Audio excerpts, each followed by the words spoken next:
Hello and welcome to food મંત્ર by Surabhi Vasa. રોજબરોજ બનતું શાક કઈ રીતે બનાવવું અને એનું મેઝરમેન્ટ કઈ રીતે લેવાનું.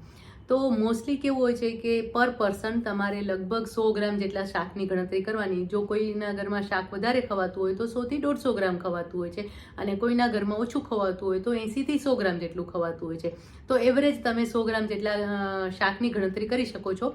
તો એ પ્રમાણે તમારા ઘરમાં 2 વ્યક્તિ હોય તો તમે 200 થી 250 ગ્રામ, 4 વ્યક્તિ હોય તો 500 ગ્રામ જેટલું શાક, 400 થી 500 ગ્રામ જેટલું શાક તમે લઈ શકો છો.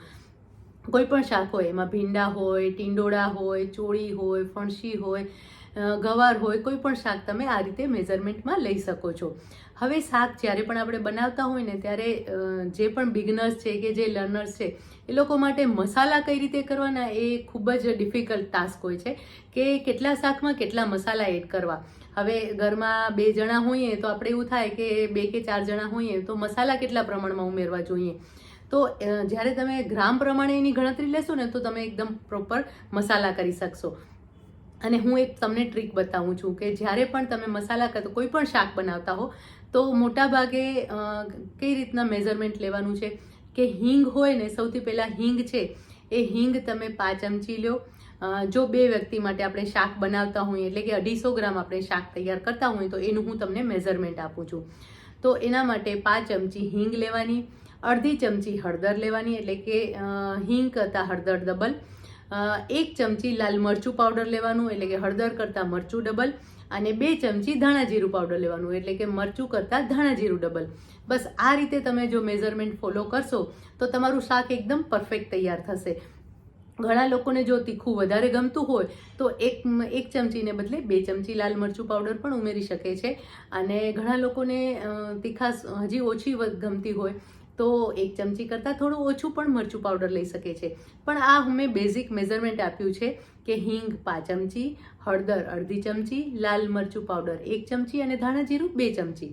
હવે આ બધી જ વસ્તુને તમારે મિક્સ કરી લેવાની છે. એક હિંગને નહીં, હળદર, લાલ મરચું અને ધાણા જીરું આ ત્રણેય વસ્તુને તમારે મિક્સ કરી લેવાની છે અને એની અંદર થોડું પાણી ઉમેરી અને પેસ્ટ બનાવી લેવાની છે. જો કોરા શાક હોય તો આ પેસ્ટ નથી તૈયાર કરવાની, તો કોરું જ મિશ્રણ તૈયાર કરવાનું છે. એટલે કે જો ભીંડાનું શાક હોય તો એની અંદર તમે પાણી ઉમેરશો તો શાક સરસ નહીં બને. પણ ટીંડોળાનું શાક હશે કે ગવારનું શાક હશે કે ચોળી કે ફણસીનું શાક હશે અથવા બટાકા કે કાચા કેળાનું શાક હશે તો તમે આ મિશ્રણને પાણી એડ કરી અને એની પેસ્ટ તૈયાર કરી શકો છો. આ કરવાનું કારણ એ છે કે મસાલો બળી નહીં જાય અને મસાલાનો સ્વાદ વધારે સરસ આવશે.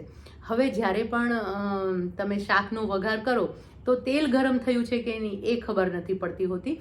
તો એની અંદર જો બધા શાકમાં રાઈ કે જીરું નથી પડતા હોતા, પણ કોઈક શાકમાં રાઈ પડે, કોઈક શાકમાં જીરું પડે. પણ હું તમને એક ટ્રીક બતાવી દઉં કે તેલ ગરમ થયું છે કે નહીં એને એ ચેક કરવા માટે 2 દાણા રાઈના આપણે ઉમેરી દેવાના.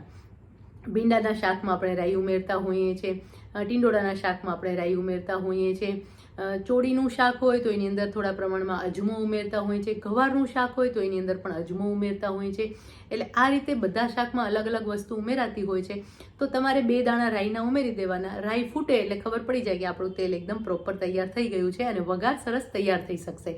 તો આ રીતે રાઈ ઉમેર્યા પછી જો જીરું ઉમેરવાનું હોય તો જીરું ઉમેરવાનું, રાઈ ઉમેરવાની હોય તો ½ ટીસ્પૂન રાઈ ઉમેરવાની છે. ½ ટીસ્પૂન રાઈ અથવા ½ ટીસ્પૂન જીરું 250 ગ્રામ શાકમાં ઉમેરવાનું છે. અને પછી એની અંદર હિંગ ઉમેરી દેવાની છે. એટલે હિંગનો એક સરસ તડકો આવી જશે અને પછી તમે જે શાક બનાવ્યું હોય એ શાક ઉમેરી લેવાનું છે. એ શાક ચડાવવા માટે જો ટીંડોળા હોય કે ચોળી હોય, ફણસી હોય, એ બધા શાકને ચડાવવા માટે ઉપર ઢાંકીને એટલે કે ઉપર એક થાળી મૂકી દેવાની છે. એની અંદર થોડું પાણી મૂકી દેવાનું છે. એટલે એના જે વરાળ છે ને એનાથી જ શાક તમારું સરસ બફાઈ જશે. જો જરૂર લાગે તો 2 ચમચી ઉપરનું ગરમ પાણી જ અંદર શાકમાં ઉમેરી દેવાનું છે. ભીંડાનું શાક હોય તો એ તો આપણે ખુલ્લું જ બનાવતા હોઈએ છીએ. હું 1 મિનિટ માટે ઢાંકું છું થાળીને, પણ પછી તરત જ ખોલી લેતી હોઉં છું. અને પછી શાક ચડવા આવે ને એટલે આપણે જે મસાલા પેસ્ટ તૈયાર કરી હતી ને એ ઉમેરી દેવાની છે અને સરસ રીતે મિક્સ કરી લેવાની છે. અથવા તો કોરો મસાલો હોય એ ઉમેરી લેવાનું છે.